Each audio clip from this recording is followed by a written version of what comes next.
Tagbabuyek Usten at Engin Akyurek, isa sa mga sikat na mag-asawa ng Turkish telebisyon at sinehan, ay patuloy na nagbibigay ng magandang balita sa kanilang mga tagahanga pagkatapos ng mahihirap na panahon na kanilang pinagdaanan noong nakaraang taon.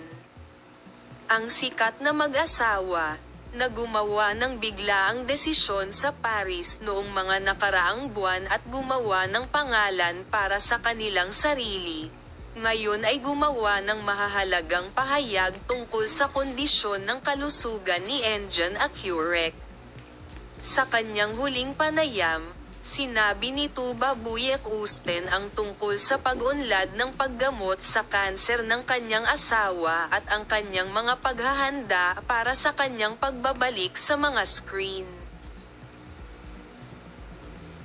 Narito ang mga taos-pusong pahayag at detalye ni Tagbabuyek Usten tungkol sa kung paano nila nalampasan ang mahirap na prosesong ito.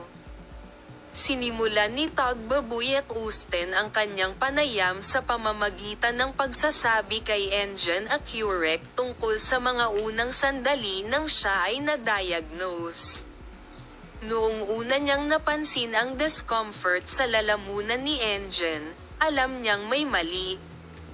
Nang sabihin niyang kailangan naming pumunta sa doktor, lihim akong nag-alala, ngunit hindi kasing nag-aalala siya. Gayunpaman, noong na-diagnose kami, na-diagnose nila kami. Ang aming mundo ay gumuho. Ang kanser sa lalamunan ay isang bagay na hindi namin inaasahan, sabi niya. Matapos malampasan ang unang pagkabigla, kami ni Engin ay tumutok sa proseso ng paggamot.